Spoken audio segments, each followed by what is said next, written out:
No se diga más. No se diga más. Por Top Latina. Miren, continuamos nuestra conversación sobre el tema de, bueno, la detención de Antonio y Maribel Espaillat la noche de ayer, o la tarde-noche de ayer, acompañados con el doctor Francisco Álvarez Martínez aquí en cabina.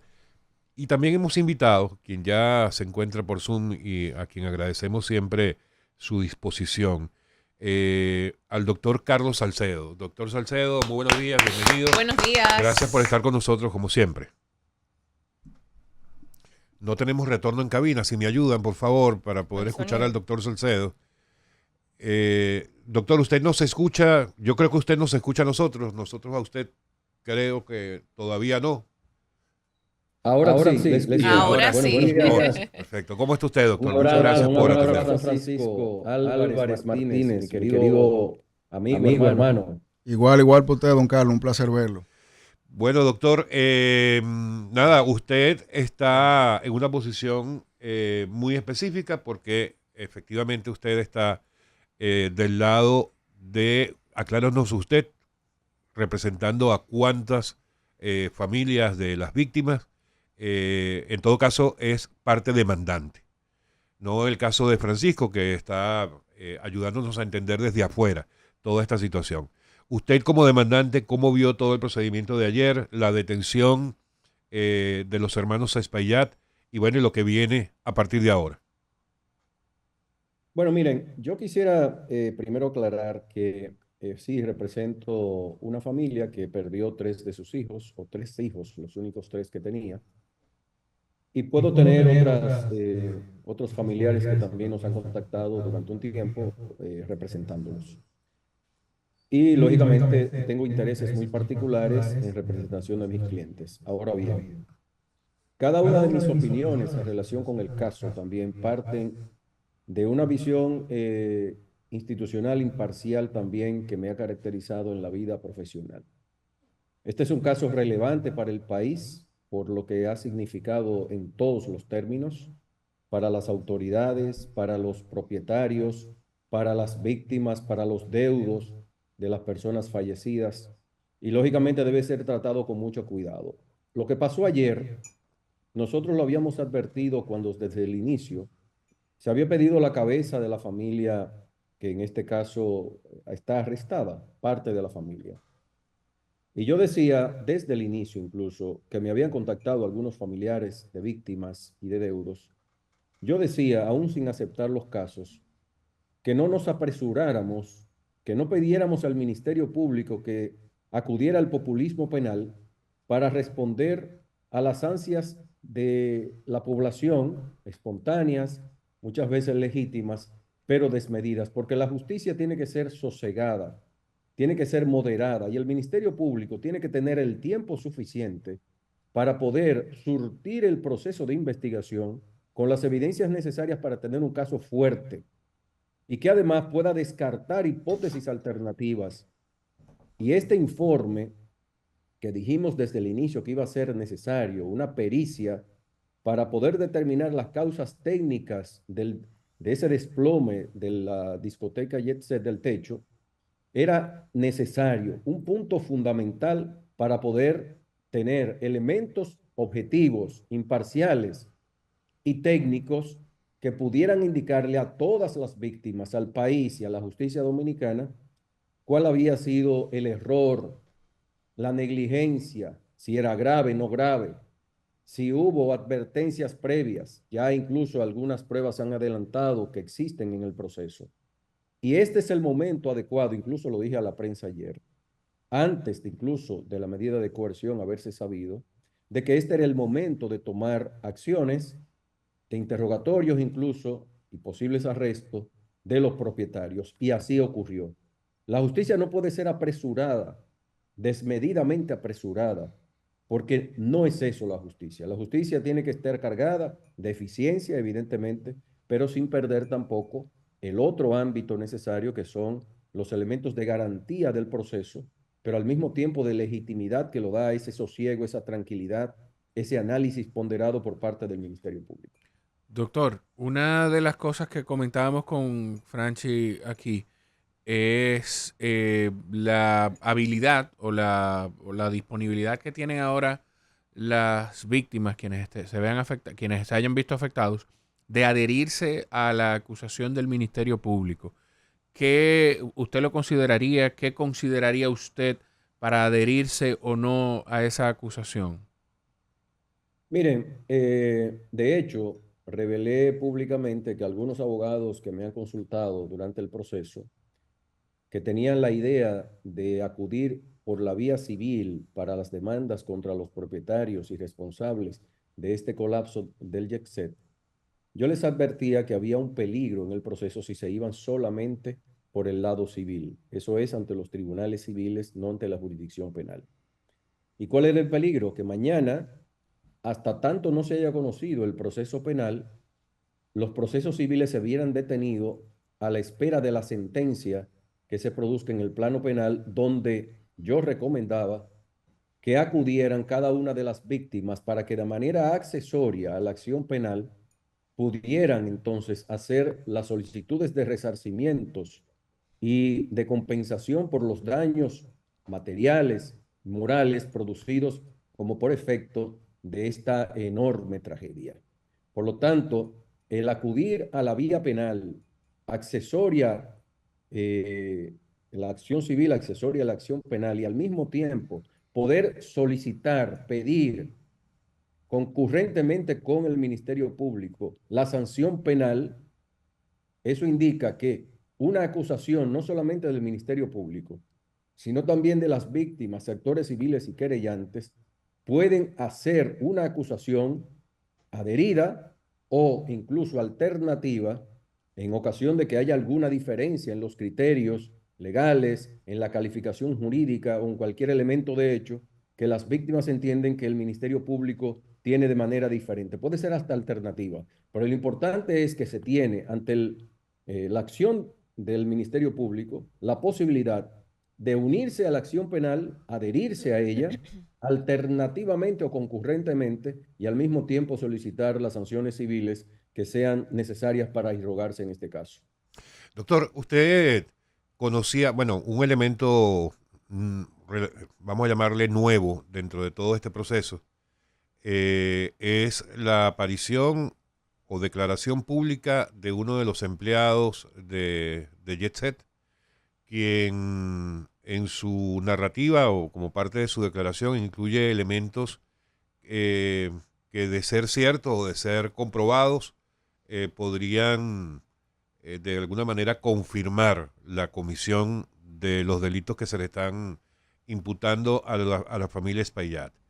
¿Eso a ustedes les sorprendió? ¿Qué tan planificado ve usted la aparición de este testigo? ¿Cómo están viendo sus argumentos? Porque también causa mucha curiosidad el timing, el momento en el que aparece su declaración, 2 meses después, justo el día en el que ya se había anunciado la fecha de presentación del informe. Y a eso sumémosle entonces el informe también que entregó la UNESVIE. Todos esos elementos, ¿cómo lo están calificando ustedes? Ya usted en el caso de demandante, abogado demandante. Mira, yo siempre digo que todo lo que repose en evidencia destrona totalmente cualquier afirmación de posible concierto para afectar, dañar, lacerar de manera injusta a personas que son imputadas o acusadas de cualquier hecho. ¿Y por qué digo eso? Porque si hay evidencias en un celular de conversaciones de este empleado de Gregory con el señor Antonio Espaillat o su hermana o su mamá, evidentemente que ya eso rompe cualquier afirmación que le atribuya algún tipo de distorsión, desnaturalización de esas afirmaciones de ese ex empleado víctima del colapso del techo. Por lo tanto, esperemos, nosotros lo hemos solicitado ya, pero hay que esperar que en este caso se autentiquen las informaciones que están en ese celular, se extraigan debidamente y puedan servir para fines del proceso. Si eso es así, si esas conversaciones están en un dispositivo como en un celular y son extraídas legítimamente, evidentemente que todas las afirmaciones adicionales pueden ser simplemente voces agoreras que simplemente quieren de alguna manera beneficiar a los responsables o, como se hace mucho en las redes, distorsionar para favorecer a alguien o para simplemente hacerse los graciosos ante la población dominicana. Por lo tanto, esperemos eso. Si eso es cierto, entonces simplemente eso van a ser afirmaciones, pruebas, evidencias de esa naturaleza que podrán servir para fortalecer la acusación y finalmente para que la drasticidad de la justicia, aun cuando sean 2 años de prisión correccional, sea finalmente el resultado de un proceso que tiene que ser justo para los imputados, para los responsables de este lamentable hecho, que incluya necesariamente también las autoridades responsables de no haber previsto a tiempo, de no haber tomado las medidas del lugar para que esa estructura no colapsara. Doctor, ¿hay alguna diferencia en la responsabilidad que pueda recaer sobre la gerente del Jet Set, que en este caso era Maribel, y el propietario, Antonio Espaillat? ¿Hay alguna diferencia en la responsabilidad civil que podría recaer sobre cada uno de ellos? Todo gestor responsable de la estructura, del mantenimiento de esa estructura para su debido funcionamiento es equivalente en la responsabilidad penal.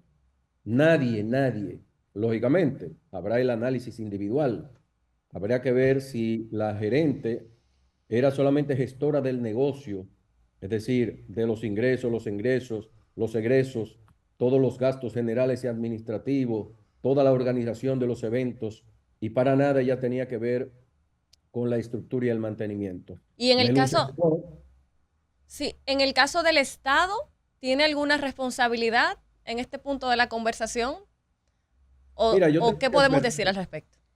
Muy buena pregunta. Yo tengo que advertir, lo he dicho públicamente, que hay algún nivel de debilidad en la legislación dominicana para poder atrapar al Estado dominicano en sus diferentes manifestaciones a través de todas sus instituciones. Sin embargo, he dicho que, primero, la Constitución de la República establece claramente la solidaridad de las instituciones públicas llamadas a preservar, en este caso, la seguridad de ese tipo de edificaciones, de estructuras.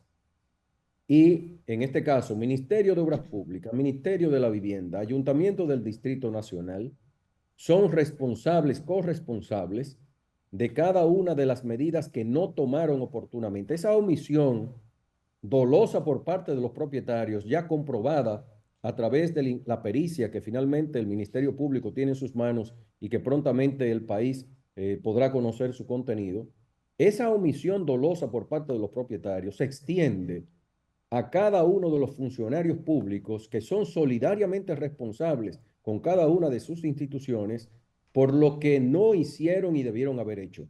Eso se llama omisión dolosa, omisión culposa, que en este caso simplemente hace responsables patrimonialmente a cada una de esas instituciones y a cada uno de los representantes de las instituciones responsables.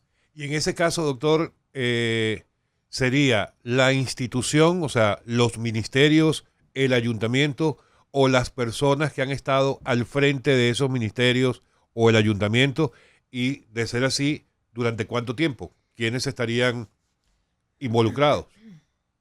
Todo el proceso de garantías, de niveles de garantías para que esa obra no colapsara, para que tuviera la permisología adecuada para cualquier tipo de transformación, la colocación de estos aditamentos, todo el agua que se aposaba arriba, la cantidad de veces que se veía que ese techo tenía problemas, que estaba filtrando el agua, que había que hacer techos de nuevo de yeso.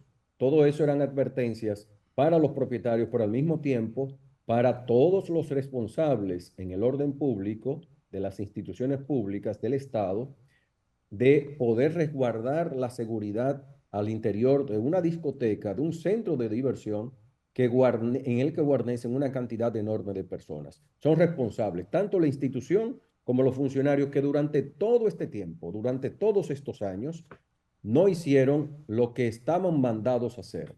Por lo tanto, cada uno de los titulares, cada uno de los responsables de las áreas correspondientes para fines de que ese colapso no sucediera, podrán ser investigados y podrán ser llamados, si no en responsabilidad penal, sí en responsabilidad patrimonial, que es responsabilidad, en este caso económica, por la que cada uno de ellos se le deberá responder. Lamentablemente para muchos, ahí hay gente que yo conozco, que son amigos y amigas, que tendrán que necesariamente responder. Y si se tienen que exonerar de responsabilidad, tienen que dar cuenta de cuáles fueron las actuaciones que hicieron, que finalmente den cuenta de su trato para que ese lugar finalmente no tuviera el desprendimiento de su techo de manera que causara tanto daño a no solamente a los que fueron los lesionados y las víctimas directas, los fallecidos, sino a toda la población dominicana que todavía no sale del estupor. Doctor, pero estamos hablando de una edificación que tenía 50 años de construida.